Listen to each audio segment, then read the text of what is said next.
And we're live. Hey guys, welcome back to Whiskey Charlie, the War Game Chat, our monthly show on YouTube. As Kev just slides into his chair just in the nick of time.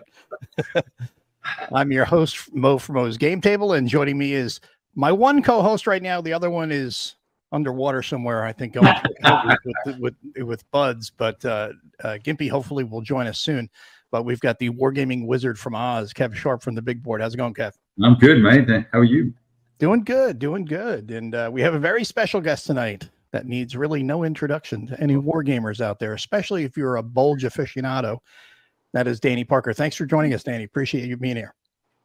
Great to be here, and I've really been looking forward to this. And I really appreciate what both of you guys have done for the work that we put into this new game, both of you. So Mo, in terms of working with my developer Rich Hoffman to create really a group of superlative learn to play videos, and then Kev, as I've already told him, somebody who's totally unafraid to jump in feet first into something right away and then just go for it. And that was really fun for me to watch in the last week. Oh, well, good, man. I'm glad we could do something. And if I had a baseball cap on, it'd be very tight right now.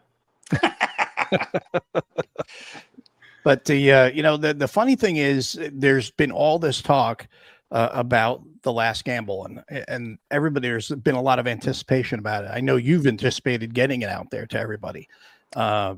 First thing I got to ask you is, what is it about the Battle of the Bulge that you've committed so much of your life to in learning about, presenting in game format, giving talks on, writing books, the whole nine yards? What is it about the Battle of the Bulge that connects with you so much? What is it that moves a person, that you really gets you going? And for me, actually, that might be a cautionary tale. If you're young, if you're a young guy and you feel really curious about something, be careful about what you become interested in, because it might last a long time. Well, I was a precocious kid. I loved reading. I loved learning things. And, my parents gave me a set of encyclopedias when I was 10, and I decided to just read through them. And I was that kind of person, that kind of kid. I didn't make it. I got stuck at T, I think. I didn't finish. But anyway, so there may be a bunch of subjects I don't know what about. But this is before the internet, of course. But somebody got me interested in chess, and I taught myself how to play chess. And then somebody gave me a game when I was in high school that said it was like chess, only more challenging. And it was the Battle of the Bulge. And we played this thing, and it was pretty interesting. This was 1965, right? When Avalon Hill came out with that thing. Mm-hmm. And it was after that, obviously. But, what my friend and I were playing this thing when we were in high school, is like, it said it was absolutely authentic. It had a picture of Anthony McAuliffe on the cover, and we didn't know. We said, if it says it's absolutely authentic, it's absolutely authentic. The problem was, whoever played the American couldn't stay on the coffee table. They just got pushed off. And so and it said it was absolutely authentic. I thought, well, this must have been a hell of a deal. So I went down to the library, when people were doing such things, and I read about it. And I read more and I read more. And then I realized, wait a second, these things just don't seem like they're lining up with what's in the game. And I thought, well, this one's wrong because the game is right. But then when you get like 3 or 4 that are like agreeing with each other, but then not agreeing with the game. So then I wrote a long letter to Avalon Hill that disappeared without a trace, but actually it didn't, because it reached someone named Jim Dunnigan. And, then there's more stories to tell about that. I'm taking up too much time talking No. like that. That's why you're here. That's why you're here for. We want to hear from you. But anyway, it reached somebody named Jim Dunnigan, who was already working on this. And then he did stuff. And then I wrote an article for a man named Tyrone Bamba, who's still in the hobby, called Trouble in the Ardennes in 1974 about what I was learning about what I was reading versus what was in these games. And then Jim Dunnigan had already done stuff. And then I ended up in a conversation with Jim Dunnigan, who was in New York. This was in the day where long distance telephone calls were a big deal. And I talked to him, and he you know, I said, well, you know, I think we could do better. You know, he did Bastogne, which was an S&T game. I don't remember. Was that 1969, 1970? But anyway, it was kind of an interesting problem. Well, in some ways, I think it wasn't a very fun game. But I said I thought that, you know, you could really, was trying as a kid not to be, I was precocious, but trying not to insult the guy. But he didn't, he seemed like he was somebody who was beyond insulting. You weren't going to insult him. And he said, well, if you think we can do better, then let's do better. And so he was working on a monster. They had created Ardennes Offensive, which was kind of like simplified, I would say simplified badly Bastogne, his 1970 magazine game. And then they were working on a battalion level monster, which was going to be Vaktam Ryan. And he said, why don't you come and work on this thing if you feel like you can offer something? And so I actually did. Joe Balkowski was really the designer of that thing. Although you did you got the research credits for that, if I recall. I got some. I mean, that was being nice to me, you know. I did a little bit, but at the same time, when I showed up and I was in New York, there were some folio games that were happening, and one was Napoleon's Last Battles. I said, Jim, I think we could take what we're doing in Vaktam Rhine and we could make a you know a folio that would be like the Ardennes Offensive, but it would be broken into 4 quadrants. He said, well, let's put it, you know, he was big on feedback, which was, you know, now was considered completely novel then. But anyway, he said, let's put it in the feedback and see if people want to do it. And people said they wanted to do it. And then it was like Jim said, come up and do it, or do it there. And I was living in Miami, do it there and do it here. And believe it or not, here's the weird fact. Battles for the Ardennes was designed in half the time it took to complete The Last Gamble. What about that? Wow. You know, so, really? You know, in half the time. It was done much faster. Of course, you know, in some ways it was half the game too, because, you know, you end up with all kinds of stuff in The Last Gamble that I had no idea about, you know, and, you know, we can talk about how important or unimportant some of those things are.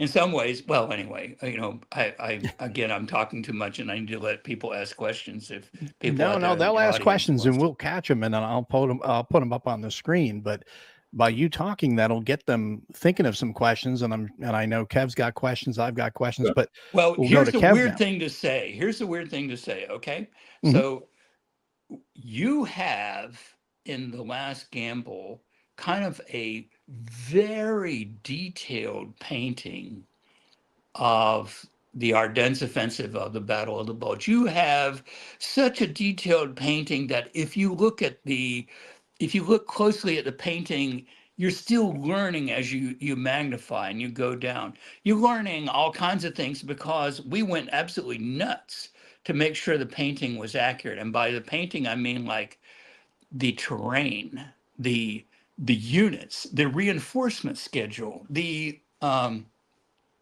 strength of the units, the number of vehicles, the number of men, the morale of those men, their readiness, how well equipped they were, in ridiculous detail, way beyond anything that's in some ways reasonable. So the commanders had no information like this, right? They had no information like this. And so in some weird way, if you're really interested in what were the commanders actually facing, I'm doing you a disservice, because you have such a detailed painting that it's so much more detailed than anything that the real commanders would have. And so this is kind of a strange paradox of the circumstances, that in The Last Gamble, you have such a detailed, for instance, the reinforcement schedule. Let's talk about that. It's so detailed, and you look at all these notes and say, man, look at all these notes associated with telling us whether units appear or not, and what the circumstances are that allow them to appear. And it's like, you know, Bradley had no idea about that. Von Rundstedt had no idea about that. Right. The individual commanders had no idea about what the state of the railroads were that were going to allow the 301st Tiger Battalion to show up or not. You know, so anyway, I'm giving you this detailed painting in The Last Gamble that's weirdly gives you kind of the opposite experience to what the real commanders would have felt, because you have this crazy detailed information that nobody would have. Anyway, so that's kind of isn't that an interesting discussion point to, you know, Oh, it like, is.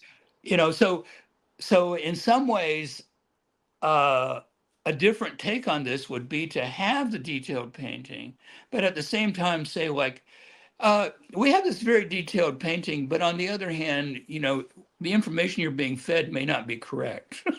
Right. Here's the painting. Here's the painting, but don't look. But right? here's the painting, but don't look. Or guess what? We may have messed with it.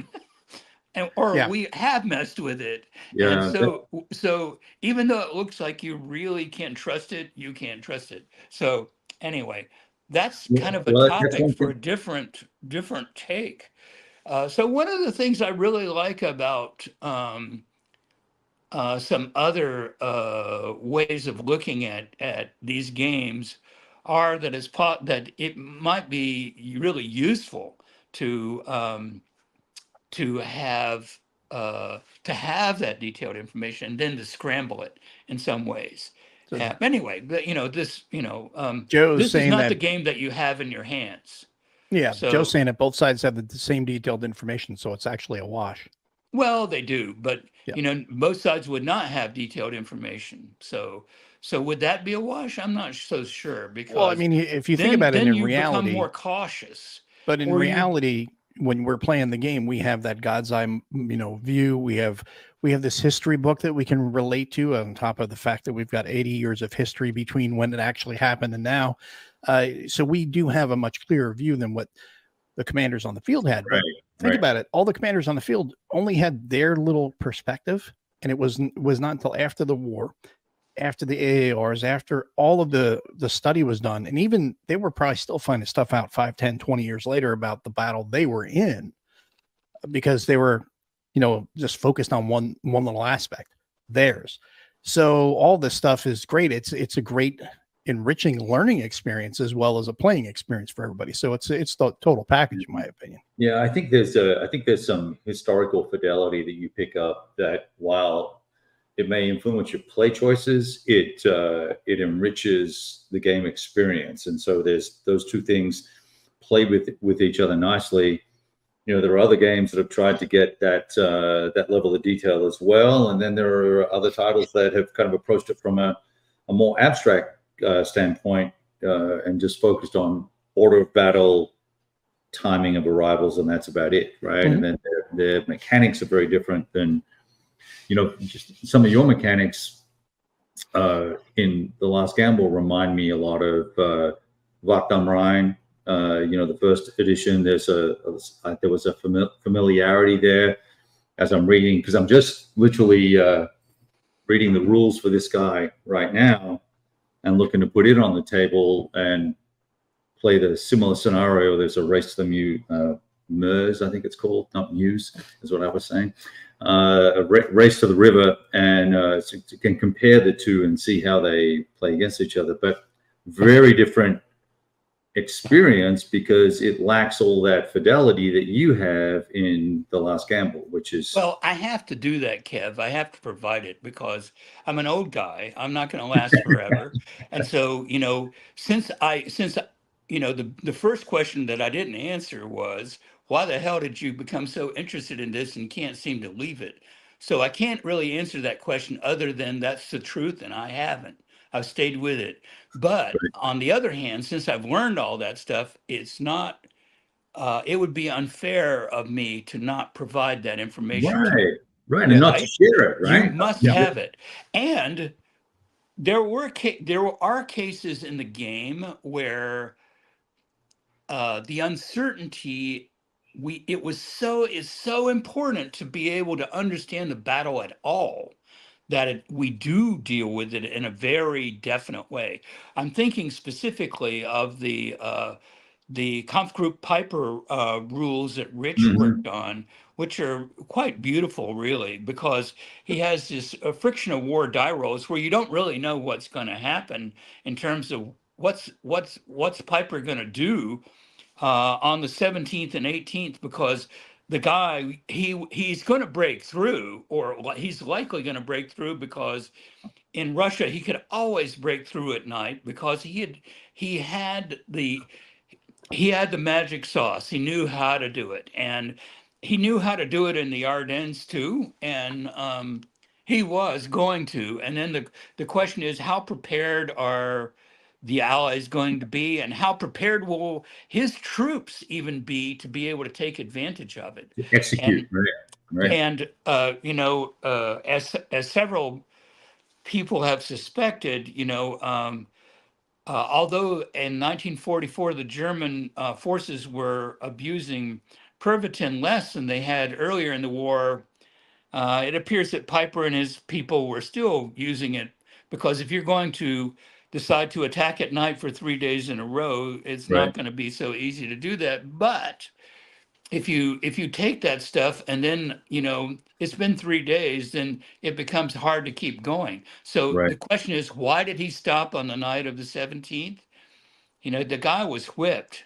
So and it did appear like that there were forces in Stavlo, and there were, but anyway, we don't have to go into great detail there, but we did deal specifically with the uncertainty of that situation in a great fashion. Yeah, rule. So And that's rule for the fans of the game. Rule 10.7, Kampfgruppe Hyper, dealing with the organization day by day and turn by turn. The maximum effort rule, and the great thing about that is you manage to summarize what's a relatively detailed rule in a column of text, which is great, well, right? that's because of Rich Hoffman. I mean, Okay. that Extremely. you know he's dedicated to parsimony and rules. He wants very clear, very short rules. Um, there are some risk with that, where people will say, well, it appears to say such and such. Does you really mean that? Yes, is usually Yeah. his answer. But there are detailed rules, but the original Hitler's Last Gamble was a disaster relative to the rules. This thing is a thing of beauty relative to the rules. I think Right. Rich does a beautiful job with that. But we have other things where we deal with uncertainty. And another one I want to bring up to people is one that's still going on in the world today, in the military world, which is uncertainty with weapon systems.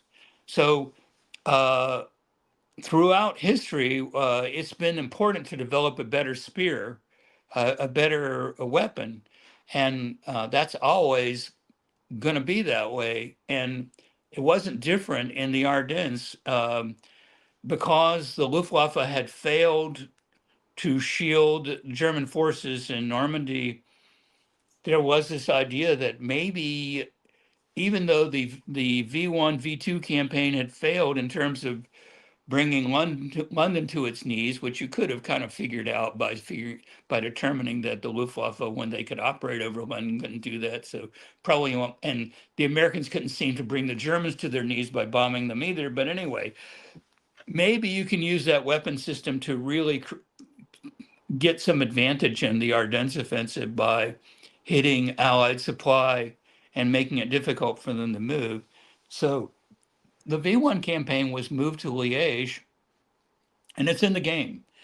But you don't know how weapon systems will work. Sometimes they work, brilliantly. Right. And like, for instance, the few German jets that the Germans have, they actually function in the game. They get through and they show up. They're the one kind of aircraft that the Germans can depend on actually showing up. Whether they'll do much is a different matter. But the V1s are there, and they're kind of doing what the Germans had planned on doing with them, but it just didn't work out the way they planned. And so, without spoiling the experience of players, you'll see what happens. I'll just leave it at that. They show up every turn. The V1s show up, and there they are. But they're just that weapon system. So sometimes there can be surprises relative to weapon systems. Mhm. And what there always are, like for instance, the M18 tank destroyer was thought to be going to be the real solution to the German heavy tanks, and that was a failure. So it was, shoot and scoot just really didn't work that well. But Mm-mm. so anyway, there are uncertainty associated with weapon systems. Then there's kind of the fundamental problem with uncertainty in any bulge game, and I want to bring that up, which is a surprise.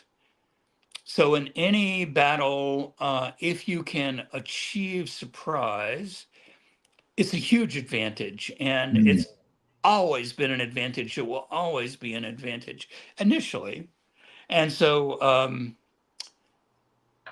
but when you play a bulge game, there's no American player that's going to look at it over and say, well, I think I'm going to go over the attack and push the Germans off the east edge of the map. That's my plan. That's my plan. There are very few that will decide on such a course because they know what's going to happen. But guess what? The Americans that started, they were pushing in the Wallerscheid area up in the north, and they were hoping to punch through to the Ruhr River. So they didn't know that the surprise German attack was coming. And that creates circumstances where the Americans don't know things that are really important. And that really, and if you allow them the flexibility of knowing what they know in the game will be, I can't think of the right word. It'll be messed up. It won't reflect well what happened. Because Right. when the 106th Division was surrounded on the Schnee Eifel, there was no possibility that the Americans were going to say, okay, those guys we can't save them. We got to take care of other things. We got to defend against the problem with Piper and the problem in the 5th Panzer Army area. So we're going to send the 7th Armored to deal with those problems. No way. You could not do that. So the surrender of 8,000 Americans in the Bulge was the largest surrender of American forces since Bataan. So there was no way you were going to say, well, that's that's okay. No, that's not okay. And so in the game, there are special rules to hamstring the American player so that they're forced to try to rescue the 106th Division, regardless of how hopeless it appears. So I actually had a conversation with Mark Herman about this issue. And he's another thinking guy about such things. And, this is conversation still going on. And I said, well, how, is there any similarity with Chancellorsville, which is another case where you don't know really what's going on? He said, and Mark said, absolutely not. So I haven't gotten back to Mark to have him teach me about that. I'm sure he will when I have a chance to talk to him further. So basically the surprise in the Ardennes doesn't have a lot to do with the surprise of Chancellorsville, but anyway, this is the real challenge in these games, right? Mhm. Yeah, And very much so. there, I've had conversations with John Butterfield about something like the battle for, what was it, the battle for Berlin, where the one player is playing both sides, both the against Russia and Mhm. against. Right, and So swap that's sides. Yeah. there. A much more detailed version of that really could preserve surprise in terms of these offensives, so that like the thing that Todd just did recently, that very nice looking thing, Operation Holland, that so that you could have these various offensives that you could try and not know which one the German's going to do, and you could also have it so that the German player wouldn't know which one they were going to do, because if they're von Rundstedt or Model or Guderian, they don't know what Hitler's going to decide. So Mm. you could make it so that, that would be a very interesting game. So I'm hoping Mm. somebody in the hobby really takes note of this and does a game like that, because I think it'd be really cool. So I have a question for you regarding kind of the lead up to the bulge. With Herkin Forest, if that's a correct way to say it. How much do you think that influenced disposition of forces and readiness for both sides and things like that, given the losses that the U.S. suffered in that offensive? Did it play into actually, I the think recent? about, that it certainly showed that fighting the Germans wasn't to get into Germany wasn't going to be easy.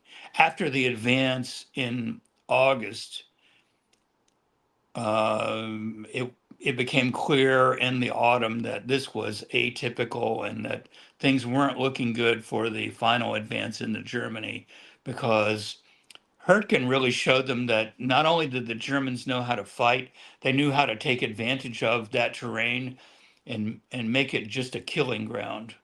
Right. So, it was a killing ground for German forces too, Mm. but it hurt the Americans more. And actually, as a designer, it helped me a lot, because you're able to look at that and say these things were real, were going on, and it really helps, because the Hurtgen is in some ways not so different from a lot of the terrain in the Ardennes in the north, just south of Manchot, and also the terrain that's southeast of Bastogne. Both these areas are, in terms of the terrain, are very heavily forested, and so it teaches you as a designer about what combat systems need to be able to replicate to be able to show that.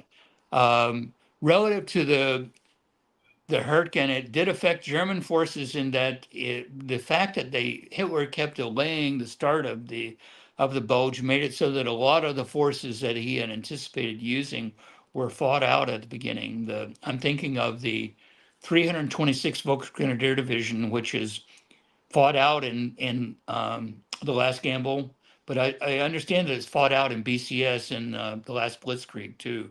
So you'll Right. see that it at the beginning it's not in very good shape. So it did affect things, but the Germans were really kind of expert at emergency refits, which is like the Yeah. 116th Panzer Division was fought out in the Hurtgen, and it was really, I mean, it wasn't put back together in a beautiful way, but it was a competent formation in the Ardennes, right? Right. And Yeah. I made the point that the Germans really missed an opportunity by not, or Hitler did, I think, by not listening to von Rundstedt and Manteuffel, that said that the Seventh Army should be reinforced as von Rundstedt's chief of staff had indicated, Blumentritt. And that could have easily been done, and they could have done an emergency refit on the 21st Panzer Division, which was just south of the Ardennes, and that would have made an enormous difference in the battle. And actually, there's a variant, I think it's variant 9, that you can invoke in the Yep. game and try it Yeah. out and Yeah. see. I saw the counters there for it. Yeah, the counters are there, and people will say, "Hey, the 21st Panzer Division wasn't there, but it could have been there." all this is to say that Andrew Delecky, who needs to be mentioned in all this, he was my historical digger. You know, he was, although, you know, I may be obsessed with the Ardennes and have been for my entire adult life, he's another one, and he's also really willing to dig into sources. Also has spent a lot of time at Kew in the UK looking at British records, and so the you know the OBs, which both people seem to care about an awful lot, the OBs for the British are really accurate in this game for the Yeah. first time. But he said we could have a scenario called "Thus Ice and Smeeden," which was the strike while the iron is hot, which was the idea that Modal had, that you should strike, you should quit dallying around, because waiting for Tiger battalions and Nevilleware for brigades, because you know you could get this going faster. And so there's a let's see, there's a scenario, uh, Go ahead. and you can take this out of the box, because this scenario uses an enormous amount of charts.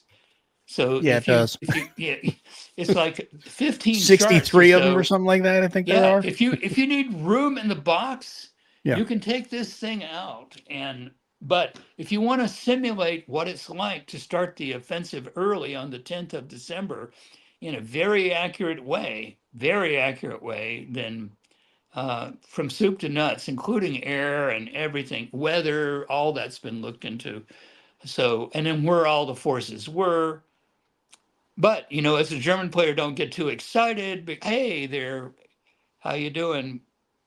Clark Commando Yeah. 1983. Good to Mark see you. Ruggiero. Yeah, Mark. But anyway, don't get too excited about that, because the Germans started off with terrible fuel situation. So anyway, I was just wondering what the Yeah. catch is going to be, because clearly they're that's not the running. catch. Yeah. You start off with a bad fuel situation, it just gets worse. The way it was, right? Yeah, you know, that was. You need gas, you got to go get the American fuel depots. Yeah, you have to get those. And I actually, we're probably, you know, I got Rich to really throttle that back, but I still think it's probably too optimistic in terms of the way that you can capture fuel and use it. It's because part of the problem the Germans had was not just shortage of fuel, but shortage of trucks. And even once you've captured a bunch of fuel, you'd have to send trucks and develop some kind of supply tail to be able to take advantage of it. Yeah. You always have to have lift capability, whether it's air or ground. You always need that lift, because if you can't, you know, track anything across the roads or across the air, you're not going to be able. It doesn't matter what you've got if you can't get it there. Right. So, speaking of that, you know, Mo hasn't said anything about it, but you know, one of the big issues with this game is the map work is good, and we actually had, you know, we use Google Earth to look at where the terrain looked difficult, and the road network was, Andrew did very nice work on that. He used the census data for Luxembourg, Belgium, and Germany to determine what was a hamlet, village, or town. I mean, you know, this is actually accurate. But anyway, the severe terrain in this game, which is difficult to cross, if you go to the Ardennes and you spend any time, you'll realize that, hey, there would be no way to get a tank across here. There'd be no way to get a truck across here. There'd be no way to get, it would be hard to get people across here if you were trying to hike and you had good hiking boots. It would still be hard to get across. So, oh, there's Gimpy. There's Nate. He finally made it back. Did you swim the shore? You got your galoshes on, buddy? I don't even want to start. Okay, well, let's don't talk about like, the water situation. I'm getting ready for the show, right? And me and Mo are prepping, and I suddenly hear this dripping sound. I'm like, what the hell is that? And I step outside my office, and it's just coming down from one of the vents. I'm like, you got to be kidding me. I rush upstairs, and there's my 3-year-old stopped up in the sink, just splashing away. So, yeah, Look, Daddy, look what I'm doing. Oh, my But Nate, that sounds like a lot of fun, actually. That's the closest I've ever came to actually strangling one of them. The thought crossed my mind. But you didn't do it. putting down fans and all that other good stuff. So Well, I'm finally here. Okay, well, we're glad you're here. We Well, were just talking about the severe terrain and the difficulty in moving across the whole Ardennes. And the best part about today, what you had already touched on, Danny, was the fact that now you've got Google Earth. So you don't have to go out and you don't have to travel someplace. You don't have to look in an encyclopedia. You can literally get near real-time data live at any point in that area just by going to Google Earth and scrolling through it and just saying, hey, from this angle, oh yeah, wow, that's really bad. What about from this angle? And Oh, you can it's go even look worse. at it. You know, if you say, Yeah. well, I don't know if that's really severe or not, you can send your little yellow man down to the road Exactly. Yep. and spin him around and say, like, whoa, Wow, this really sucks. looks like good for frites, but nothing else. Yeah. So anyway, but yeah, this game, and I think Mo, you and I had this discussion at Expo when we were looking at the sample game last November. Mhm. That's maybe going to be one of the frustrations for players playing it is Yes. that you're going to find it's hard for me to move, and if I have a lot of vehicles, it's really hard for me to move, especially, and the Germans have piles of vehicles and stuff that they would say like, yeah, I really want to move this stuff up, and it's going to be hard, and you're going to Yeah. have difficulty. One thing that I do like about what I see in the BCS system too, however, is that the sequence in terms of the way you move is important, and it is very important in this game. And another thing I want to mention is relative to playing this game. One of the even back in the 80s when I was working on trying to develop the mechanics for it, was that I wanted to understand and players to understand why reserves existed and why they were used and how they were used. And they are in this game. And if you just say I'm going to move everybody and just do it like a normal game, you can do that. The game will allow you to do that. But a player that's using the reserve rules will beat you, and they will also beat you in a way that will convince you not to change your mind about that. Right. Right. And that's intentional because I think the reserve rules, especially being the fact that there are combat reserves, they're reserved so that you're in a battle and the battle doesn't go well. You have somebody nearby to throw them in to change it. That has been important since the time of Napoleon. It's still important now. If things go wrong, you need to have fresh people to go do something. Two up And and one back. Right. that's Yep. right. Yeah. And also too, the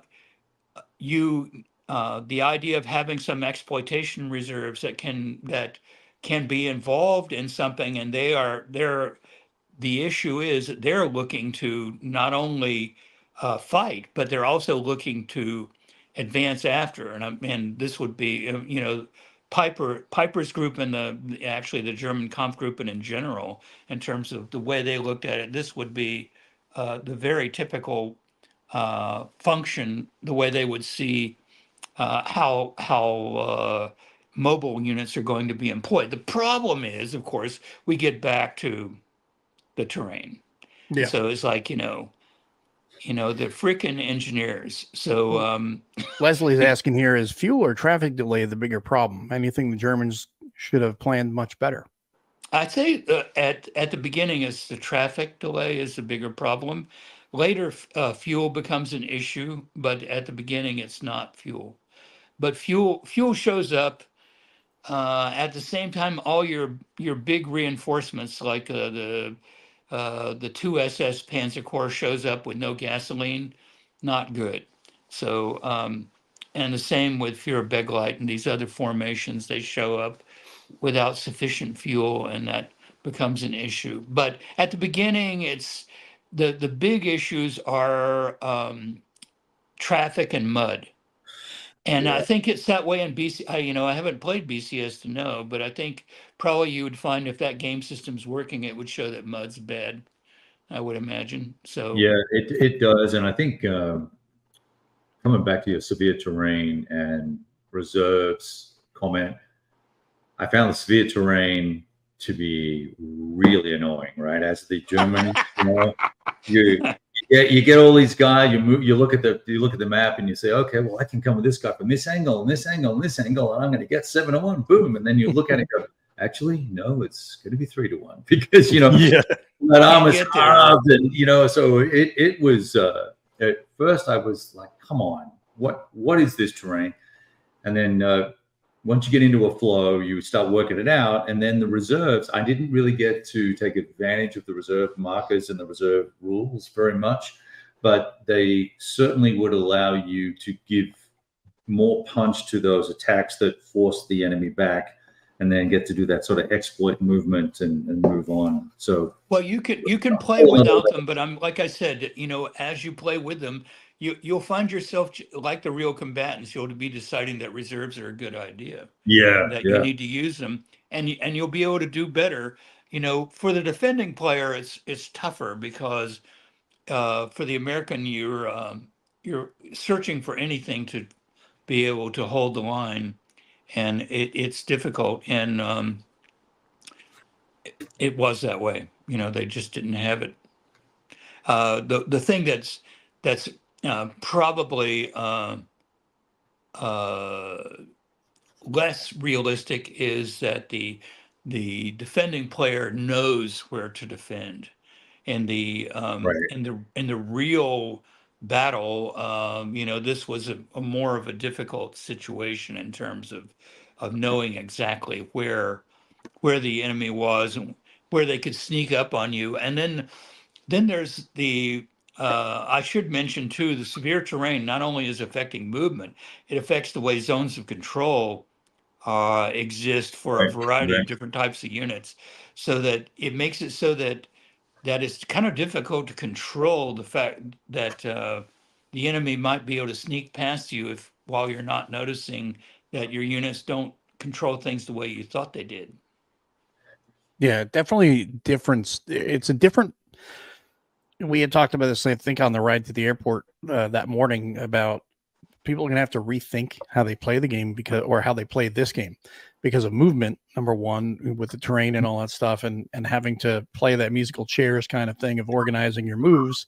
And then, like you were saying, with the reserves, all of these things you have to think differently about. And then the zones of control, the partial zones of control, full zones of control, all those things are all going to play around. You have to think in your head. You can't just start doing like I have a tendency to do, just start moving units around and just going willy-nilly crazy just to see what happens, because I'm kind of the explorer like that. I keep everybody off balance, including myself. That's a good way to learn, though, don't you think, Mo? When you do that, you learn. Like, one of the things I've realized playing the game is it's taught me, and, so this is a hint for people that want to play better. Don't ignore the infantry. The infantry is more valuable than you think. You think all these, all this special armor, and there's special armor and stuff that's really useful, and the artillery can be really useful. Yeah, no question about it. But when all is said and done, high morale or low morale, if this is, Rich Hoffman's still saying, I told you to change the way morale was rated. But anyway, you need really good morale people that are infantry. Right. That because really matters in this game. They go over that severe terrain and roll them right through, right? So first of all, they're attacking at full strength, which is nice. So and they can add a lot of punch, right? It's great. They can, and so the airborne for the U.S., including some of those like the 517th Airborne Regiment, these forces are really important. There are, sometimes there can be issues associated with players trying to abuse things. I'm thinking specifically of the 2nd Ranger Battalion. So people are players abusing things like rules and units. What I'm talking about, which is gaming it, which is look at that up in this with the 78th Division. There's this amazing morale battalion. Let's get them out of there. They're a one. What are they doing there? And they Yeah. were there because there was a worry that the 78th on the edge of the Hurtgen, Kev, that the 78th might break. They were a completely green unit, and so the second and the casualty rate up there where they were had been terrific, and so there was a worry that the 78th might break, and that they had the Ranger Battalion there in case, because it was true, if you had somebody like that, they would suddenly could stabilize Right. people that had lost. They were looking to run. so Yeah, so well, anyway, you spread those guys around, right? So if you've got Mhm. good NCOs and leaders, you can spread them around the division and sort of salt and pepper, right? Yeah, you well, get that veteran presence Andrew there. always wanted to have special rules to keep you from abusing them, but we try to reduce the amount of special rules in the game, and Right. because I think no one likes them. They in some ways they show some aspect of the design can't work, because you have to have some special rule to cover it. And I've Right. made the point that we have to do that with certain things like the 106th division. Now, I will say this: the fact that we do that will mean that you will end up with some kind of fortified goose egg around St. Vith. It usually will be more like Bastogne, because the German player knows, they'll be trying to surround you. So, but that's an interesting part of the design. I really think that works, because the replays I've seen recently show pretty interesting play when the Seventh Armored gets into around St. Vith. They create interesting lines, and then the American tries to figure out how to fight their way out of there, and that's interesting too. So Hmm. anyway, I'm actually pleased with that, the way the game works that way. So I got a question here for Jeff. He makes a comment. He says, "Hi all, sorry I'm late. It was draft night. So draft night is in draft beer at the bar, or draft is in you got drafted, or draft is in you're playing like Is D&D the NFL football. draft is done, right? I mean, that's long ago. Got to be So what are D&D we talking football about? fantasy Must be draft. beer draft. So let us know, Jeff, which one it was. And then we had a question here from Fango. He was saying, how about chain retreats? What are chain retreats? I don't know what they are. Fango, what do you mean by chain retreats? Yeah, I I'm think assuming one bounces into another. Yeah, bouncing streets where you either bump other units or disrupt them, as the case may be. As you That does retreat. happen in the game. If you know we changed this game because the frontages are altered, so there's only effectively 2 regiments that can be in a 2-mile hex, and that's even pushing it in terms. And if you get pushed, you get forced to retreat into such a hex. It does chain them, and it pushes them back, and that can happen around Bastogne.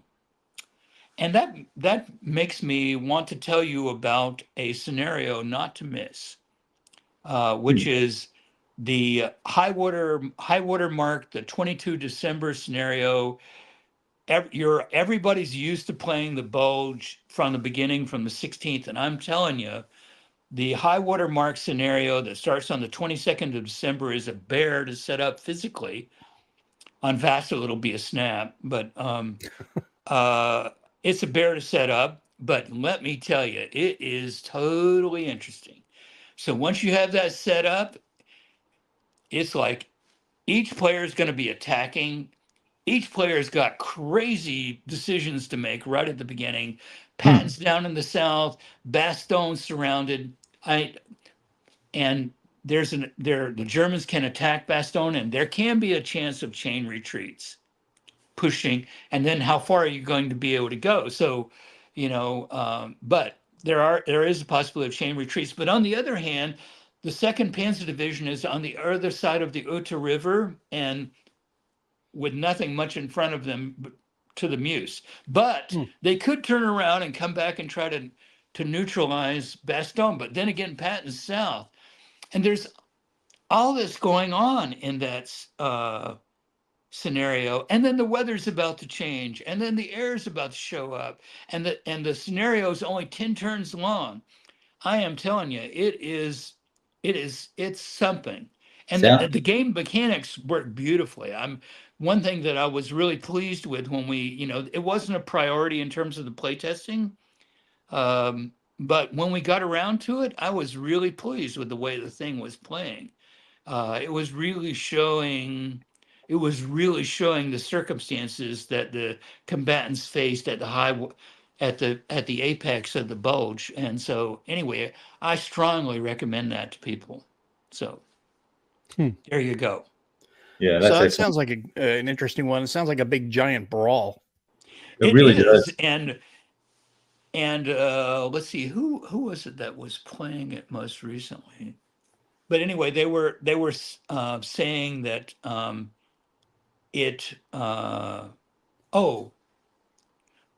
Rick the Girolami, he was saying, what exactly do you do as a German player in this one? I love it. So anyway, it's really an interesting scenario. So I recommend it. So it looks like there's Jeff. He's saying, forget the high water scenario. The coolest thing is the scenario starts on the 10th. Okay, well, as I told you, it does start on the 10th, and it's very accurate and it's very detailed, from soup to nuts, and there. But as a German player, you're going to start off with a bad fuel situation. So the person that was asking before about which is worse, the traffic or fuel, in that scenario, the answer would be different. You start off with fuel problems right away.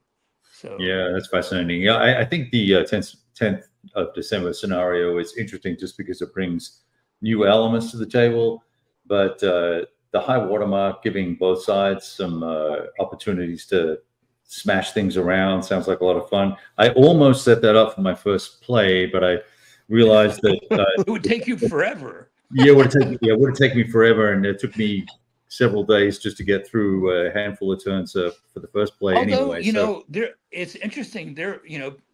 I do appreciate this.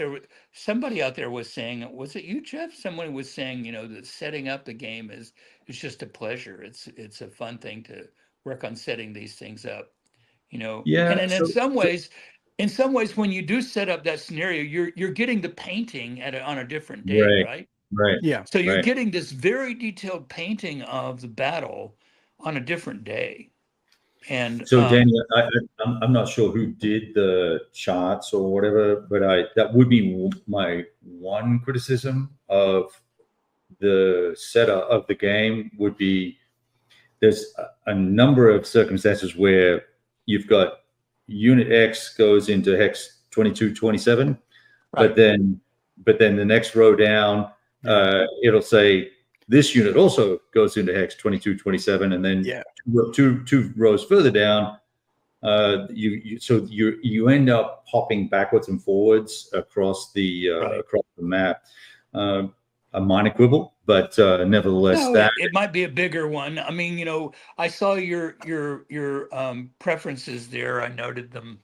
And it sounds like top down. Does it right, but the way we did it, and so I'm completely to blame for that. So, do I get any points for taking the blame completely? Yeah, of course you do. Of course you do. It's all your fault. So my blame was, I set it up in terms of it was like the OB. So you have like the units associated with whatever core and whatever, but that's not necessarily the way that you would have those charts set up if you wanted to make it expeditious to try to get the people in the right spots.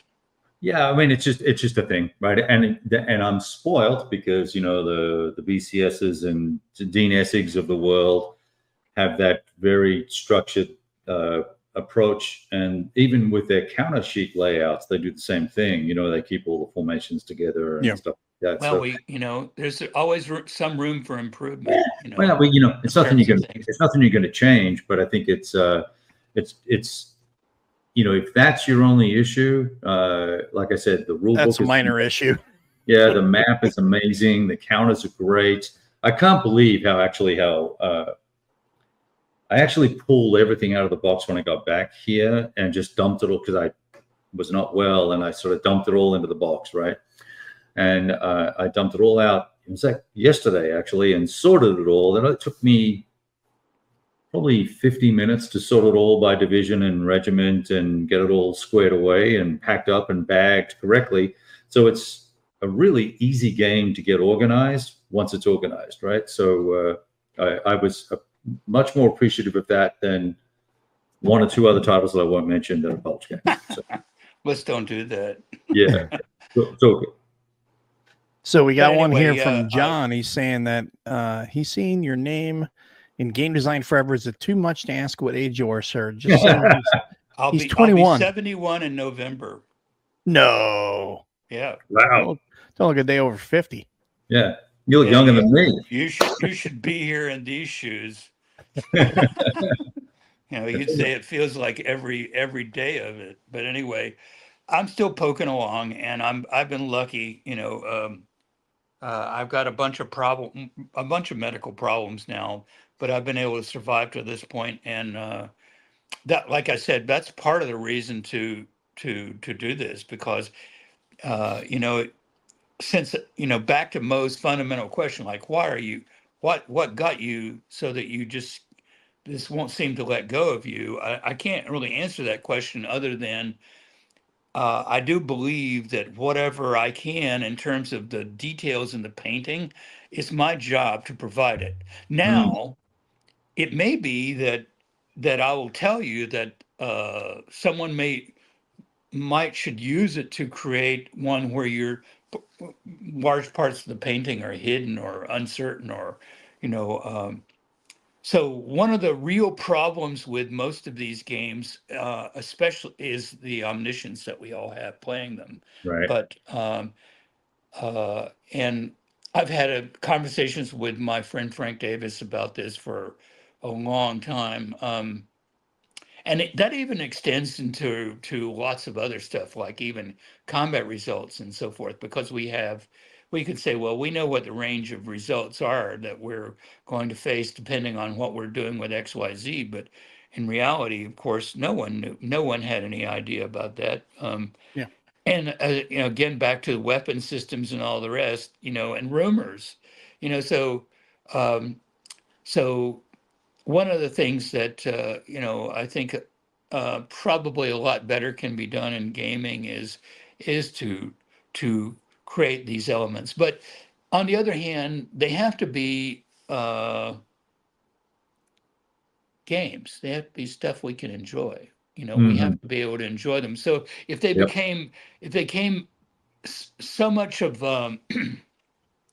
so much that they were just punching in the dark, and there was only just dark, then it would get so that it wasn't very interesting for us, you know, or we would have a difficulty. How do I know if I beat him or not? Well, that's the other thing too, is when you play double blind, if you're to play something like that, it changes how people play. A lot of people will play more cautious because I don't know what's out there. You know, they're ready to go balls to the wall when they're like, I see where your guys are, my guys are here, let's go. But then when they don't, they're like, or they may go totally ape, you know, and then get whacked.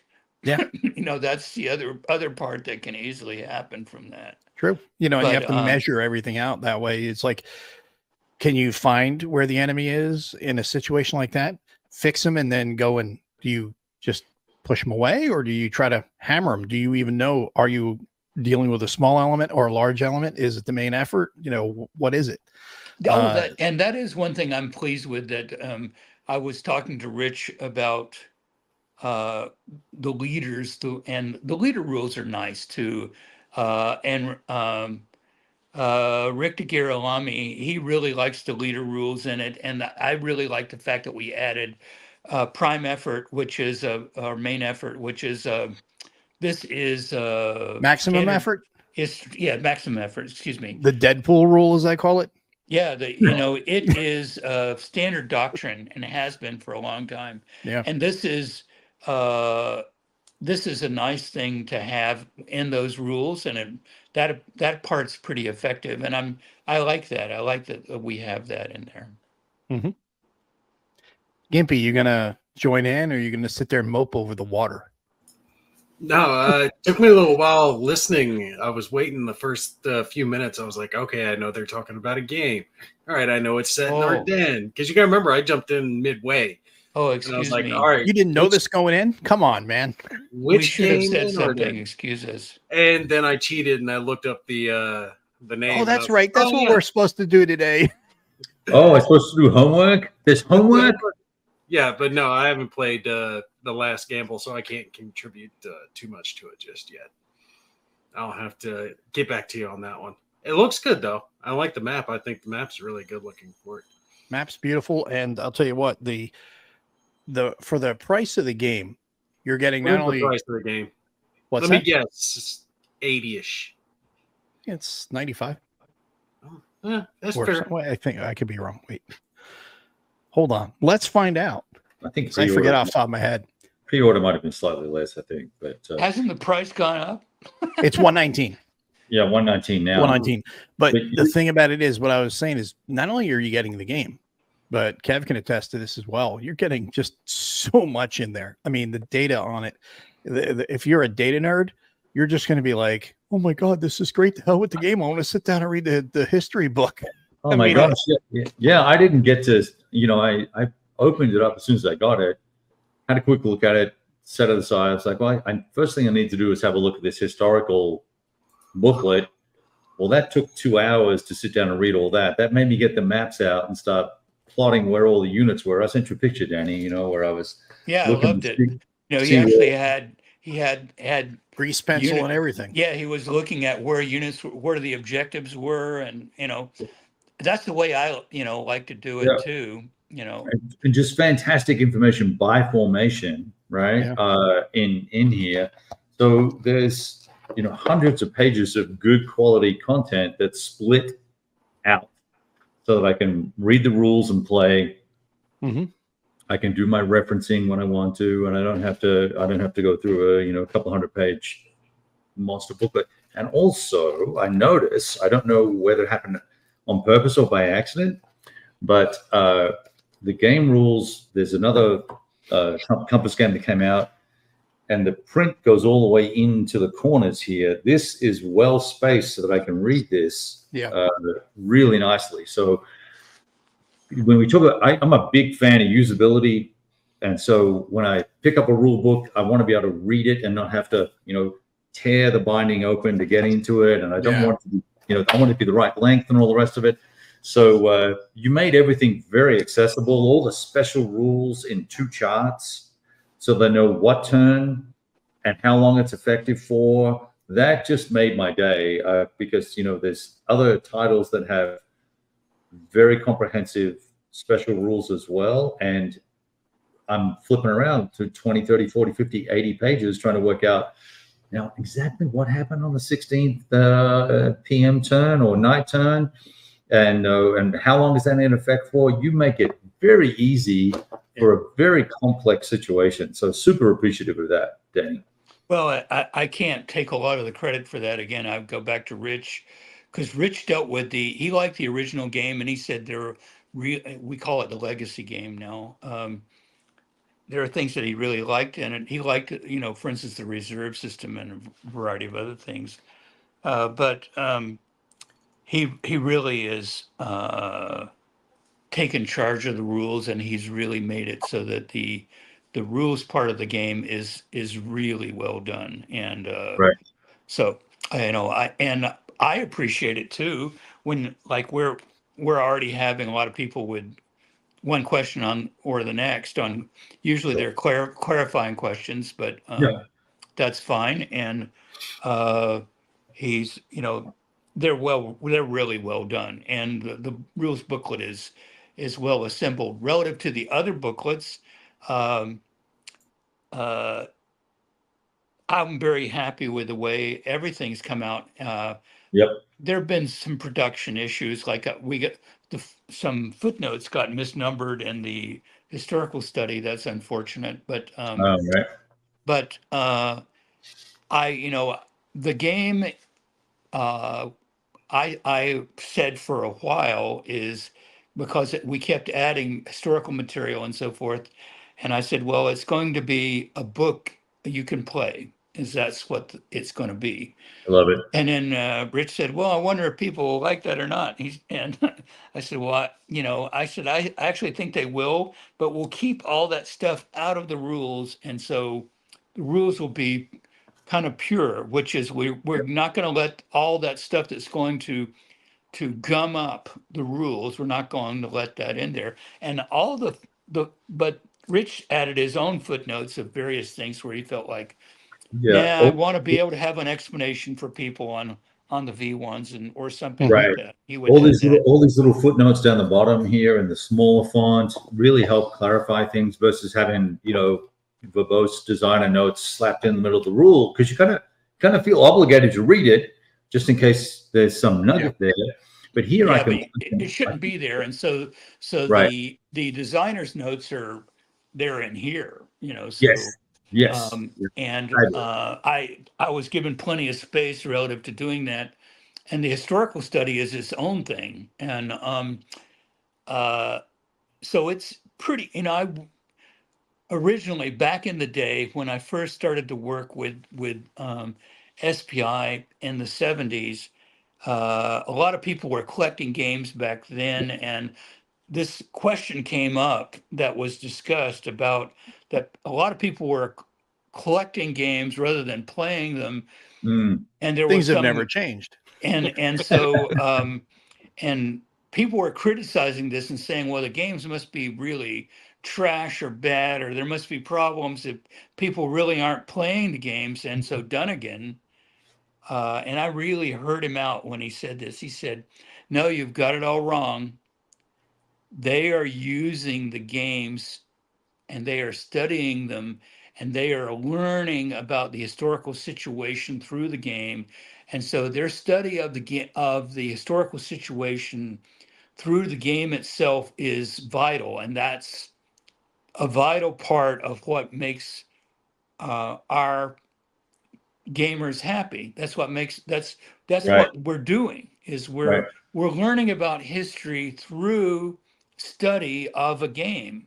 Yep. And so he was saying, even if you're not playing it, you're studying it. And so the game should be should exist by itself as something that you can either play or you can study it. Either one should be good. And so that's what I've aimed to do in The Last Gamble is you can either play this thing and it will play, or you can study this thing and you can study and it will teach you both ways. And so you can learn about what happened in the Ardennes in December 1944, either from kicking the counters around on the map, or you can learn it from studying the designer's notes in the game booklet, or you can, if you said, well, I want to know why you have such and such division rated such and such way.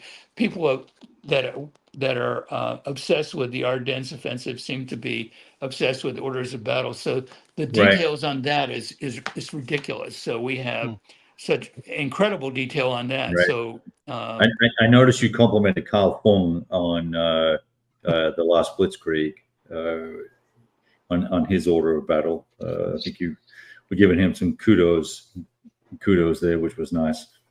yeah, everybody works on there's no monopoly on Sure. knowledge or innovation or learning. And the fact that we could work for over 6 years on a game like this means that we must have been doing something. And so Right. the fact that the painting is so detailed,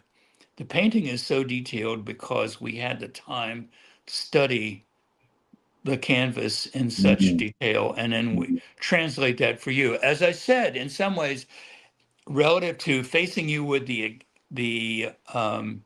exact situation the commanders faced, it does you a disservice because so much more than they could have known, even about your own people. Right. Right. Like when the 75th Infantry Division shows up for the Americans, like, whoa, these guys have terrible morale. Please put them somewhere else. Put them somewhere safe. Yeah, put them somewhere Put where these they're not guys going to over run here. into the Right, they're not going right. to run into the bad guys, Yeah. And so but it was that way, because we learned that the 75th Division, yeah, they really did have terrible morale, uh, and in fact, the division commander was sacked um, in January, I think, in January, or is it February? Well, how would you 45. feel about if someone was to do a game like that and you had dynamic, randomly drawn morale or something like that? Would you think that that would be a good or a bad thing? Because it would It, not reflect historically what it wouldn't happened. reflect historically, but I think Kev can probably check this quickly. But in Wacht am Rhein, I think Jim had come up with this idea of untried units, Untried units, yeah. yep. right? Yep. Is that in there in the rules? I I don't seem to believe. recall that the idea was, and I that mean, when you had a totally untried unit, like the 75th Infantry Division came right off the boat into the Ardennes. So in some ways, those units really you didn't know. Yeah. I knew after evaluating their morale, the way it worked out, that they were terrible. But okay, here's one that was the opposite. The German 257th Volksgrenadier Division fought in Nordwin in the south, but it was training in just off the map near Bitburg for 5 weeks before the Ardennes offensive. It could have easily have fought in the Seventh Army as should have been done if, but and they had great morale. Yeah, I They mean, were you got the totally other one. untried, and they turned out to be terrific. And why were they terrific? They had a veteran cadre.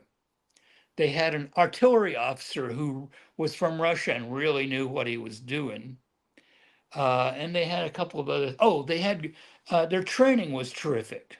They had right. great training. Mhm. They had been in the Ardennes training for several weeks, and so that do these things matter? Yeah, they matter. Mhm. So Danny, Wacht am Rhein had Rule 24.6 has additional green units, and it has a table where you can roll on the table for US, which was 9th, 11th Armored Divisions, then 35th, 75th, 87th, 99th, and 106th.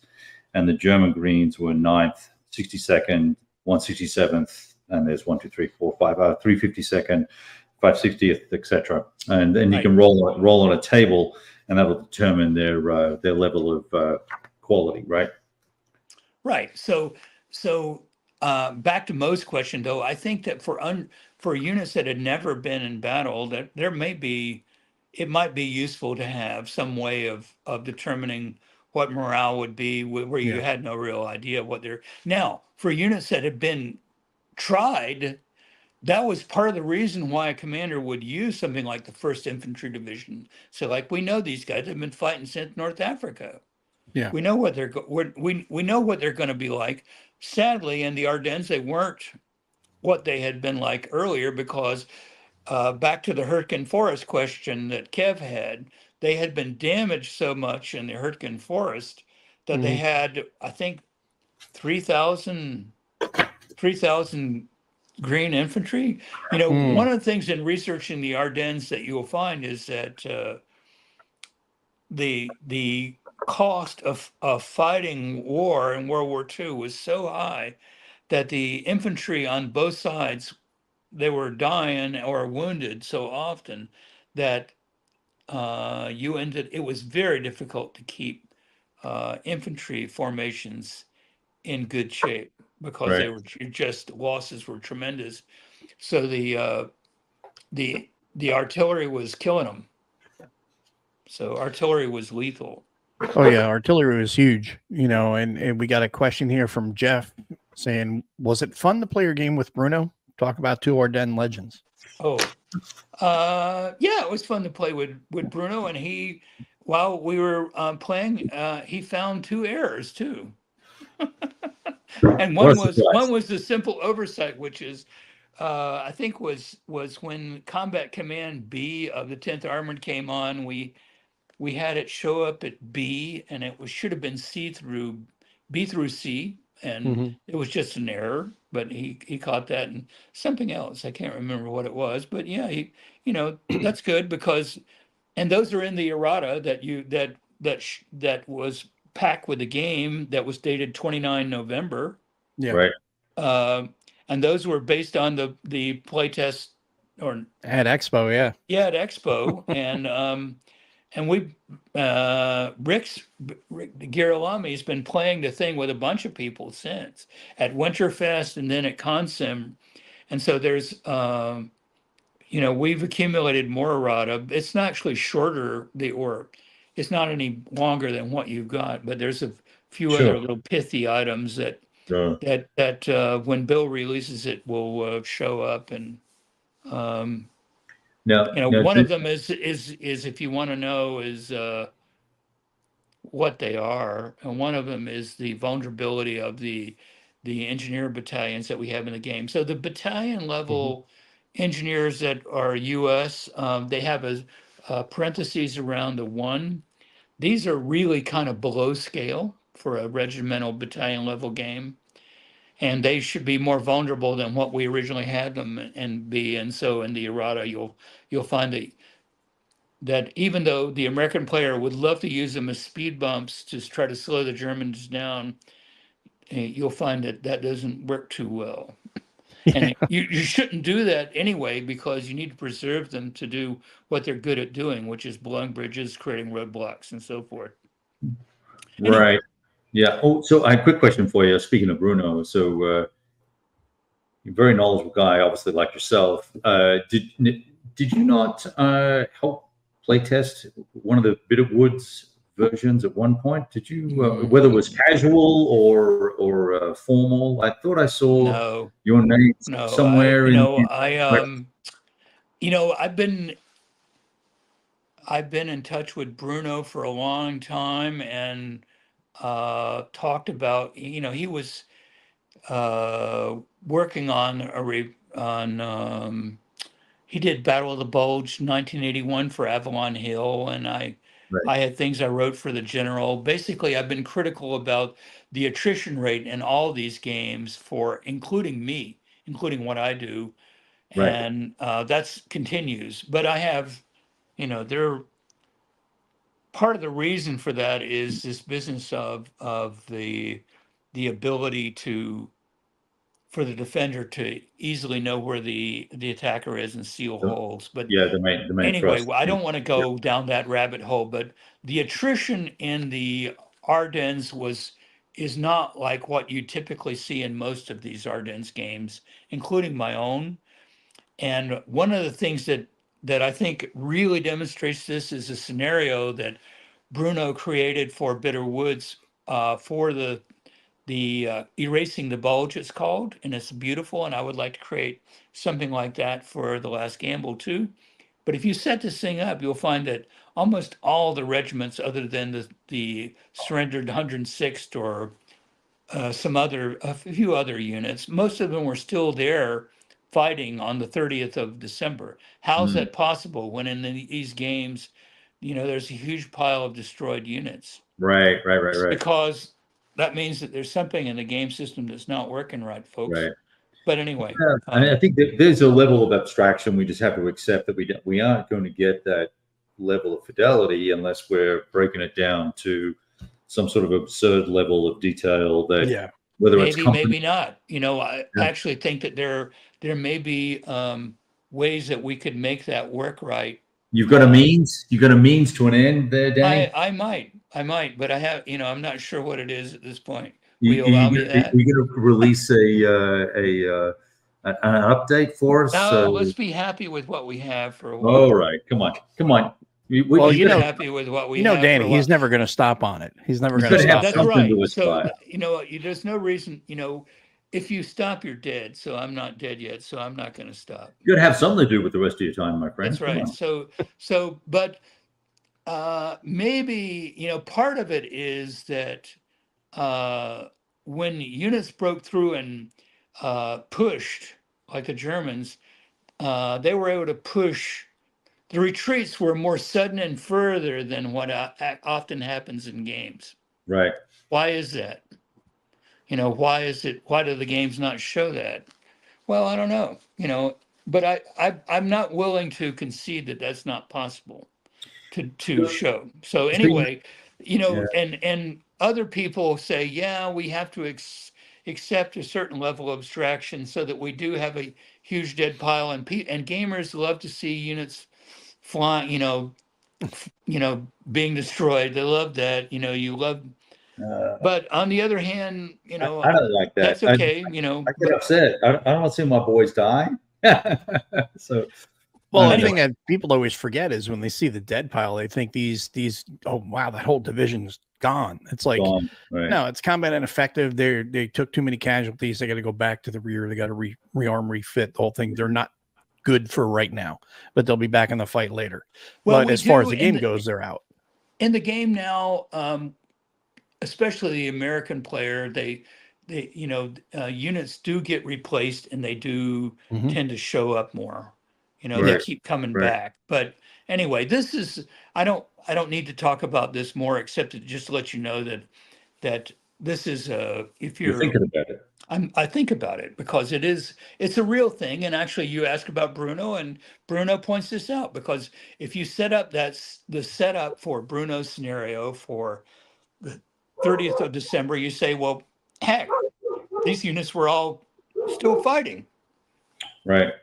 Well, here's the thing for you, Danny. One thing I'd always thought about was, as replacements come in, they're shoved into a unit, and that unit's morale and effectiveness and combat capability stays exactly the same. But where did that replacement come from? Is it a battalion of guys or a company of guys? What, depending on the scale, what's their capability when they're being shoved into the current formation of, beaten down, weathered guys who've just gone through hell for 4 days, and these, FNGs turn up, right? The FNGs turn up, and they're how do they all mesh? It depends on, it depends on how fresh they were, right? So if they're beaten down and they're coming in, they may actually be a negative.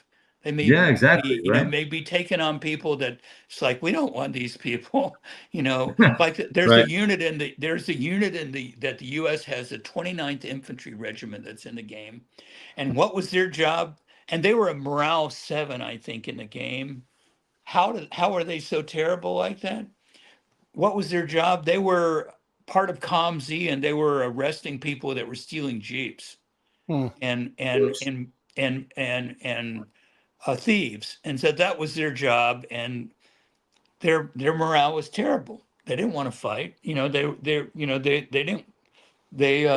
were totally unprepared to engage in battle. And you wouldn't want someone like that. Replacements from ComZ, these people would not be helping you end up with something better. On the other hand, imagine a Volksgrenadier division that's never fought before. We were talking about untried units. Untried, if it's well trained, fresh unit. Again, back to this idea I had with reserves. Reserves, part of the advantage of combat reserves is you have some fresh unit can often turn the tide of engagement gone wrong, and I believe that. I believe that that's really true. So, it's interesting on that green table I was telling you about in Wacht am Rhein. So what ends up happening is if you roll badly, the unit is reduced, right? So it loses, I guess, would be probably based on the counters half their combat value. That's terrible. That's 2 in 7 chance though. So, and I'm not sure if there are any modifiers. I can't really see, but that's a significant delta, right? So that's an interesting thing to be thinking about, particularly when you look at replacements. And I wouldn't even know how you would begin to assess, what the quality of a replacement, right? It'd have to be some sort of randomized effort, unless you've got fantastic historical data. Yeah, I think, so replacements are, a bit of a quicksand on that, and It really is. Rich Hoffman really worked with me on that, and the idea was to make it so that it wasn't easy to build a unit back up to what it was, to make it so that it wasn't able, to get to king Right. status too easily. Right. But I think there is something still to be said for units that had that were fresh.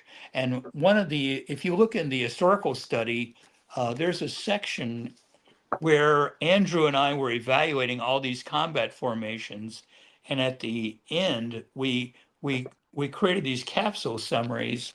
There, let's see if we can show it here, but you can find these capsule summaries, and these capsule summaries, they include proficiency, which is the ability of this unit to use the weapons that it has, its morale, material. Did it have all the material? But what was its readiness? And Mm. so its readiness could be good, like a unit had been training and had not been in battle, like the Second Panzer Division made it so that it was actually very fresh, very ready to go, or it could be really messed up because it had been in battle previously.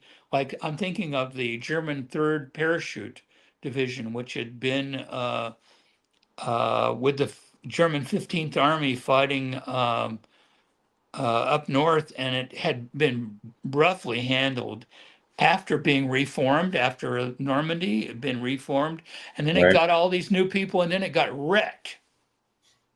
And then it got wrecked and got a bunch of replacements and sent to the Ardennes. That did not help it. That made it so that its morale was bad, and so you in the game there's nothing to tell you that its morale is bad because it had been badly handled. But in the summary that's in the back of the historical study, if you look up the third Fallschirmjäger division, it'll tell you that part of the reason why its morale is bad is because um, it um, it had bad experience prior to that time. It says heavy fighting just before the offensive, which Danny's affected readiness. Yeah, Danny, you're the so master of understatement. yeah. Well, anyway, so it really was messed up, and this affected both sides. So you had, uh, war is hell. So the war was real, and the Hurtgen was bad, and the fighting in the Lorraine was draining too and exhausting. So you had all the forces that the Germans were facing. Everybody had a hell of a time even Yeah. before the Ardennes. Strangely, something like, okay, the Panzer Division that had emergency retrofit before the Bulge, it faced the same people that had been beat up by it before. So the 4th Armored Division and the Panzer Lehr faced each other again right after beating each other up in the Lorraine. See, I So didn't know that. That's interesting. Yeah. yeah, they fought each other again. So they Lead. knew, they Yeah. knew each other, Yeah. but in a bad way. In a bad way. Yeah. In a bad way. And Panzer Lehr was one of those units that had high morale. So when something like that rebuilt, it rebuilt pretty effectively, pretty quickly. But if you had a green formation that would have been beat up, like the 3rd Fallschirmjäger Division, didn't go well. So you could feed in a bunch of people that wouldn't, and those people, if they talked to the others that they would meet, they find like, oh, these guys don't even know how to operate the rifles. And, Right. like, this is not a good situation I'm in. And there are actually letters that some of the parachute people wrote home about this, saying, like, I was told by my commander, even though I didn't get the what was it? What was the assault rifle? Sturmgewehr 44. I Even was though I going to don't say have SPG Sturmgewehr 44. 44, don't worry. After someone's killed, you can take theirs. So, that's not a good Right. way. Right.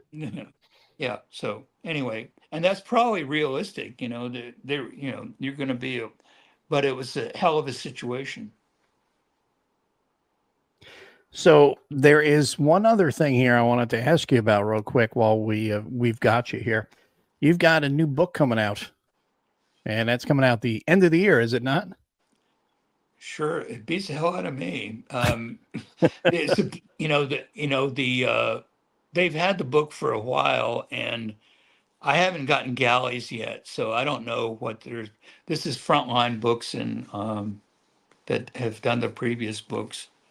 Uh, it'll be the last. It'll be a book on Kampfgruppe Piper and the Ardennes. So a lot of people are looking forward to this thing. It'll be huge, probably. Oh, I don't know, over 600 pages of stuff. So Wow. I like how it's you wrote it, and you're like, it'll be huge. I don't know, it'll be a couple, it'll be maybe huge. 600 And pages. and actually, there's a woman who worked with me on tours that we did over there, Ann Hamilton Shields, that convinced me that I should push this thing out. And the same thing with the game. Basically, if you're this age, you get so it's harder to push yourself around. But uh, with this that book will show up, and I don't have the cover art to show you, but it'll have a nice cover, and the book will have a bunch of stuff in it. And if you want to know about what happened to Battle Group Piper and the Ardennes, there'll be a lot of stuff in that book, and it's supposed to see print in December. But wow, they need to get me galleys soon because there's still work to do, which is I have to read those galleys. They have to be proofed, and then the real awful thing, which is to make an index for it. So by the Yeah. way, an index is being created for the game by Paul Pressler, and so there will be an index for the Last Gamble. And also too, anybody out there that likes the Last Gamble and you really enjoy all this emphasis on learning everything and pushing it as far as it'll go. There's a new article in there it is. There's a new article in Paper Wars 107 on the Last Gamble of the Last Gamble. So there's some new features for the game. So a bunch of oddities that and anyway, you should get that if you're Damn it, interested in the game. now I'm going to go spend more money. I hate you you. gotta have that. You gotta have if you're interested in this game, you really gotta have that. I thought we were helping you sell your games, and now you're making me spend more money on things I don't need. Now, how's this working out? Now I got to buy a book and a magazine. Well, then we'll have to figure out. Maybe you buy me a case of Bitburger pills, and I'll buy you something. I don't know what it'll be, and I can't say this though. I can give you a copy of the article, but then I'll get in trouble. Yeah, you'll get in trouble. We'll talk off. What article? What are you talking about? I don't know what you're talking about. But Bitburger Pills is great beer. Bitburger Pills is great beer. So that's where I am every Friday. If you want to know where to find me, there's a local place where I go where they have Bitburger Pills. I don't know why I keep going because they keep getting rid of all the good people. But anyway, they do have good beer. I love it. I love it. So Bitburger Pills is from the place, and it is a wonderful beer. So yes, Stigler is correct. Stigler's here. Yeah, it's great beer. That's because we haven't talked about his favorite subject, which we were going to talk about now is how before playing at solitaire, you must clip the counters of the Last Gamble. Absolutely. And don't play it on Vassal. You play it, by yourself on your table with no friends. Clip the line. No, I think, as I recall, Stigler actually likes Vassal. Or you're pulling my leg. I think. No, I'm just busting his chops because he has a thing about you should be playing Vassal. Everyone should be playing Vassal, and no one should ever clip their counters. So that's why I was doing it, just for Stigler. I bust his chops. Well, I'm not patient enough to clip my counters. All the time. Always have to clip it. I'm not patient enough. But, we were talking about Bitburger Pills, and this is easy to agree on. I can recommend this completely to the audience. So if you like good beer, it's good beer. Yep, I think I've had it before. In fact, so I don't think I or ever the have original, had the that. original Bitburger. It's quite good. Actually, another one that's close by is Königsbacher pills, but I can't find any place to get that here. But anyway, that one's I like even better. But I'm not in that part of the world, and you know, I spent weeks in the Ardennes, by the way, with my wife. We did back in 1994. I had Signacore's photos of the Ardennes of all these locations, and we biked around for 3 weeks to find those places, and we would find the place and find some local who knew where that spot was, and we would find that place and go there and take a picture of where it was. It was fantastic, and then drink beer, and then but it was an idyllic existence. So you basically bike your ass off during the day, and then you'd find these great photos, take the before and after pictures, and then you would go and eat terrific Belgian food and drink good beer at night, and then you would decide that life was okay. Exactly. Well, what could possibly go wrong with any of that? I love it. Yeah. Oh, yeah. So Stigler has ideas, so he's going to know what he likes. Yeah, that's good. You should know Yeah, what you I like. had to look up Bitburger. I know I've seen it before. I've just never, I've never had it. So I did Well, check the obviously, local. if I see you guys somewhere, I know what I need to bring. Yeah, I Exactly. mean, I'm definitely gonna check it out though, because they do have it local to me. So I will pick up a 6-pack this weekend for the Yeah, holiday. you know, it's good. It's Yeah. good beer. Yeah, I get a draft where I go, but anyway, so Yeah, so but gone are Stigler, the what do you days of think? gone are So the days of the good old bars where you go in and you get a draft for like 25 cents or 50 cents. I won't tell you what they're charging me Yeah. for the Bitburger. Yeah. Actually, I don't want to encourage other places to charge that either. Hmm. Anyway, Stigler, what do you think? You're out there. Have you had a chance to take a look at the game? So Stigler, have you played this yet? Have you taken a look at it yet? Danny wants to know. Looks like he's too busy. He's had great chocolate in Bastogne. I think that's a way of saying no, I haven't gotten to it. Yeah. Fango saying YouTube is an interview with 101st Airborne who snuck a bear in his helmet to his buddy in the infirmary. Aha, good. Snuck That's beer, good. I guess you I meant like to it. say, not We're a getting bear. some good stories now from the people out there. Yeah, There you that's go. great. That's excellent. As we're getting ready to wrap up, that's when they decide to start, throwing in the We're getting extra some good stuff. stories. Yeah. Beer, not the bear. That's exactly it. So can I ask you a question? Who out there have you taken it out and tried to set something up? Who's tried to set it up or play? Or have you just studied it? That's a good question. Who has set up the game and who has played it? I know Kev has set up, started pushing some stuff around. Well, I started Kev setting up. Kev has run it. Yeah, I have it half set up on the table right now. Not half set up. I've got all the stuff laid out and I've got the allies set up. I don't have the Germans set up yet. I just haven't gotten around to it because I was working on the other video project I'm working scenario, though, the one that Kev started with. Battle Forward and Muse. Yeah, because it sets up quickly and both sides get to attack right away, and there's all kinds of stuff going on. It is a bit of an S-storm, in terms of what's happening, because the game does not start quietly. No. So, it's exactly what we want. There's a lot going on at the beginning of that game. So you're not going to say, well, we'll figure out how to set my people up so I can get towards the objectives. No.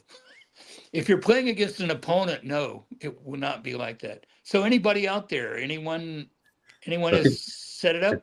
Well, looks like we have 2 hernias.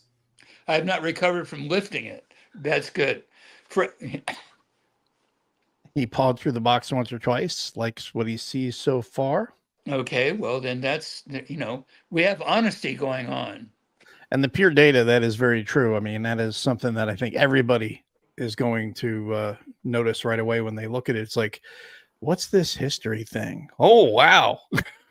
It's like a treasure trove. You can put that aside, Sure. Yeah. No, but I'm saying is that's a massive value add on top of the game itself, and all the information that's in the rules And in the scenario book, then you have this extra stuff on top of that. It is just, wow, there's just so much that you're getting. That's you know? a credit to Bill Thomas, I'll say. I told him, this thing is going to have a massive amount of historical information in it, and he didn't blanch. Mm. He said, That's "We'll great. do it. We'll do it." And Good for him. and I was concerned they would say like, hell no, that's going to add cost to the game. But he did, and this is kind of, this thing is kind of amazing. It's 120 pages of very detailed information, not only about how the campaign went, but all the forces that were involved in evaluating them, and then the game booklet, the designer's notes. Where do they start? They start on.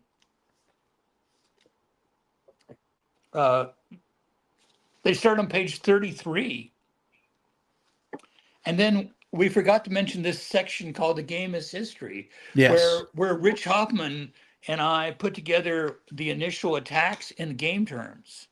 So you're able to see how the simulation works for simulating the original attacks. So it's in there.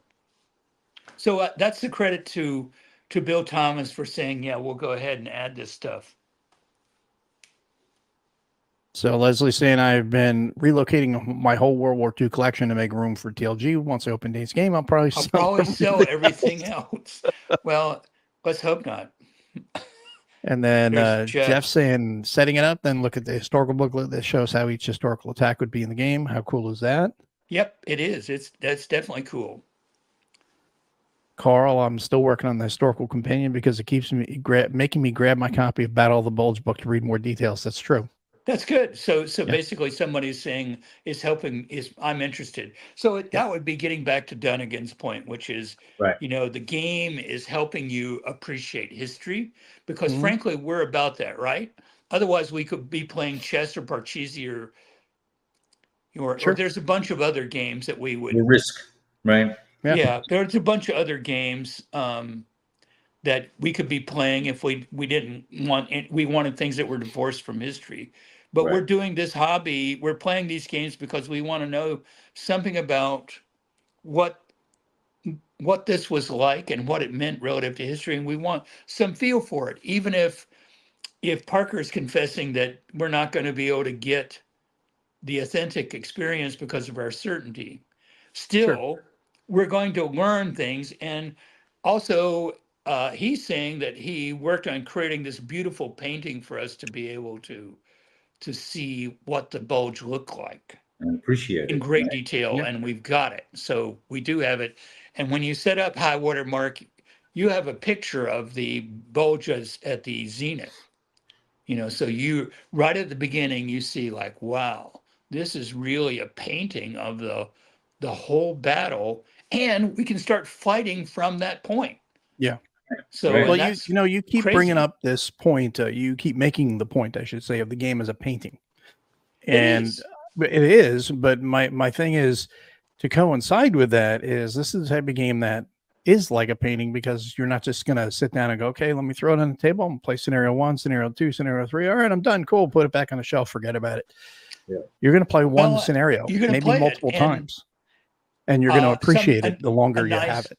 A nice little anecdote about Bruno that came up earlier.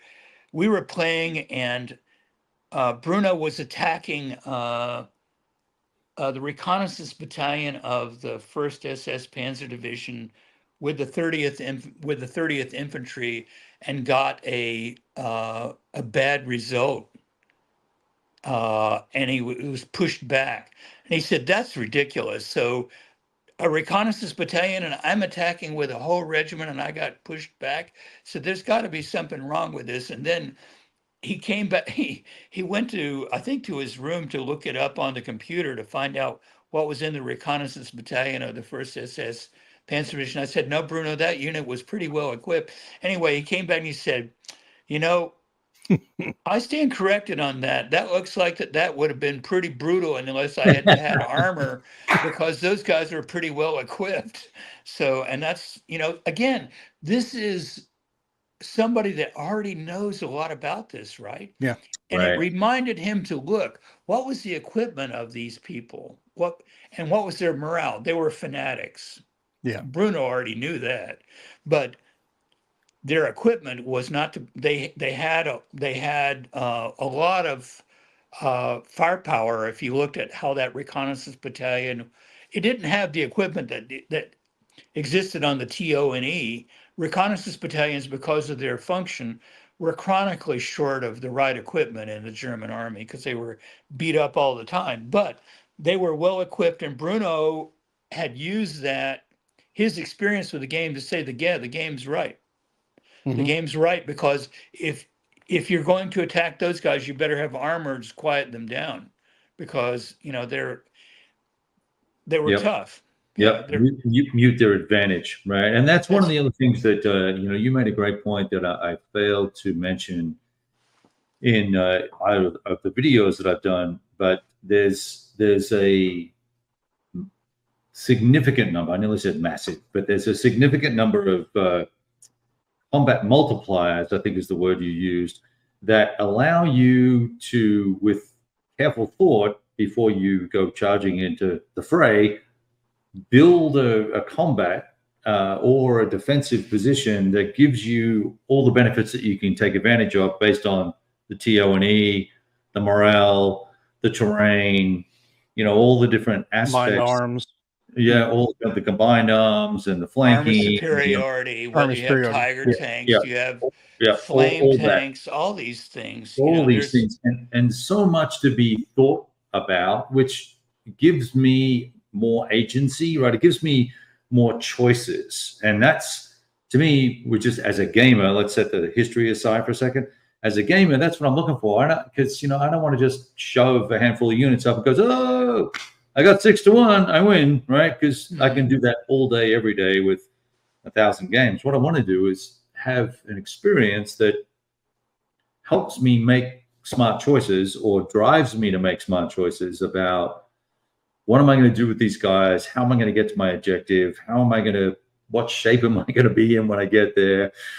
How do I exploit through all these sorts of factors? And, I had a couple of guys on the YouTube videos, because I walked through one combat and showed the charts.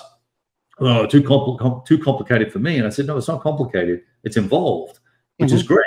Right? Yeah, because I like your choice of words with that, because there are all these force multipliers, and there's a lot of them, and you can go from an attack being, a 1 to 2 to something that's just formidable, because there's all these force multipliers going the other way, and the other side, the defender can have those, and so, and I really, that's realistic, because I think you could end up with small forces that had proper morale, the right kind of equipment, the right kind of circumstances, potentially, let's say, air power or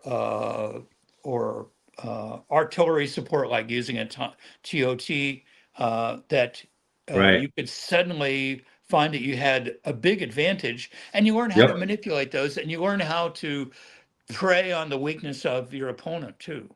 Yeah. Right. Exactly. It's fascinating. So I love that. Yeah. So it's something to learn something.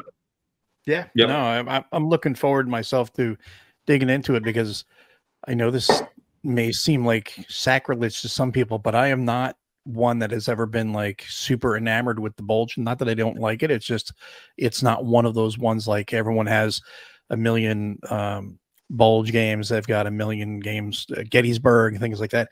I've just never been like that. I gravitate to other things more than I do that. I have a couple bulge games like Bitter Woods, and I had Ardennes 44. I didn't keep it. Cells I have. I think that's a neat little fast playing game when you want a bulge feel. Enemy Action Ardennes. Enemy Action Ardennes. That's a totally different, jam than this. This is more along the lines of what I want to play. And I'm like really excited about it, because it's like, man, this is like the whole operational / tactical problem all wrapped up into one big, sandwich, massive sandwich. And I mean, there's plenty of room for interpretation about what's important and what's not important. Sure. And that's all going to be based on individual. And there are discussions to have with others. Sure. About that. For instance, I can say, if someone that no one's asked the question, what is in the game that's wrong, or that's not correct, or that you think is really good question, goofy. I could set myself up for that and say, well, the way we handle tank destroyer battalions in the game is probably not correct, because they were never employed as battalions. They were always parceled out as companies to the individual regiments. Yeah. But they're in the game because they give the infantry formations in the game quite a bit more staying power because of their steps, and they also make it so that their influence on the fighting reflects the actual function of the tank destroyer battalion. So, that they really did affect the way the Allies the Americans were able to fend off the German panzer attacks. And so they're in the game, and even though, and there's, of course, I haven't mentioned that Andrew wanted to correct all these things and say, well, there's a simple solution to that. Let's just break them up into companies. Andrew, no, we know platoon scale into companies. This is a regimental battalion level game, not a regimental battalion company level game. So, he was always to be stopped at every turn because he was always willing to say, to do that, and I said, well, Tigers weren't typically used as whole battalions either. He said, oh yes, they're broken into companies. We're not going to have Tiger companies. No. So you got to draw a line somewhere. You have to draw lines on certain things where you say this is not scale appropriate, but you have to do something. Right. And I'm telling you, another one is the engineer battalions. They're in the game because they were so important to the ability of the Americans to defend early on, right? Any accounts that you read in history is going to show that those engineer battalions really made a difference in terms of the defense. But the way they are in the game, that you have to throttle them or else they'll be abused. And so, there's both sides of that. You have to play both sides. So they're in the game, but you have to make it so that they're not abused too. How are you throttling the engineers so they're not abused? There's if they're attacked alone, the attack is pretty devastating. Bye-bye, or you're going to go back further than you would have. They wouldn't have advanced that far in that sector if you had just left them alone. So don't do that. So if you abuse the engineers and use them as speed bumps, you're going to be sorry. But they do have very important roles in terms of creating roadblocks and blowing bridges and so forth. So it looks like we have a last call for questions. Yeah, last call for questions, because we're going to be wrapping this up here in a couple minutes. We don't want to keep you online all night, Danny, and we appreciate you taking the time to sit with us and give a really great discussion on this game. I mean, it's just out. It's only been out a couple weeks, and look at the excitement it's already built up. Well, that's good. I really appreciate like I said, Mo, you working with Rich to create those learn to play videos, because they're to be cliched, they're super fantastic, because they are. and then the other thing, what I've seen that Kev's doing, I loved it. Because he said, I'm weaseling past the Americans up on the right side of the map, because that's what the Germans actually did. And I thought, wow, is that cool? Because he was using a severe terrain to weasel past them. Yeah. Anyway, so we've got these great people that are helping show off the game, and I really appreciate that. It's easy to do when the game's great. So thank you for the design, my friend. Let's keep it going. Let's do what we can. But sorry to break the news to you, but you do need Paper Wars 107. So everybody make sure you order Paper Wars 107. Sorry, you need Paper Wars 107. I love it. I love it. But it was Okay. funny. Kev was messaging me. He's like, I can't find this one counter because he had, I think at that point he had pulled apart the counters, and so I looked at mine because I hadn't pulled mine apart yet. So it was easier at that point for me to look for them. I said, oh, it's right here. And he's like, oh, there it is. Yeah. He goes, because he was, when you're pulling apart counters, it's very easy to, you have that pile. It's very easy to misplace something. Yeah, I did they the all same pull thing. out of the screws. Very Yeah. easy. I did the Very exact easy. same thing the other day, and I was just like, "Oh man, now I know what Kev was saying. I'm missing stuff. It's not Well, here. Wait, it's right here." The good thing is we're doing this in the in the height of summer, heading towards Indian summer, but by then, by Christmas time, people will be, they'll have a chance to digest all this and learn how to play it. And I imagine there'll be some activity this coming November. I would and expect there'd December. be a lot of activity Oh, over for the sure. Christmas season. Yeah. Well, That's my good. Danny, my goal is I want to run through a quick little scenario of this bad boy just to get a taste of your research and see what Dunnigan was on about with his game, even though it's 4,000 years old. And then we'll either get the high water mark up or the 10th of December thing up and put it through its paces. So we'll see. And I'm not sure which one I'm going to try yet, but we'll see. Yeah, that sounds great. That The sounds Water great. Mark 1 sounds like it'd be great. It's just the only intimidating thing about that is So Danny was pretty adamant about the setup of stuff.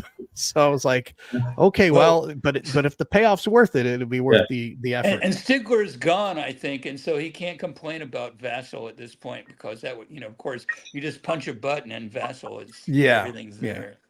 exactly. And that will be available. It will be available, and probably if we're nice, Bill should make that available right at the time where everybody needs it. Thank you, Mark, and we salute you for continuing on with the rest of us. Yeah, good for you, Mark. I think let me see here. Yeah. I think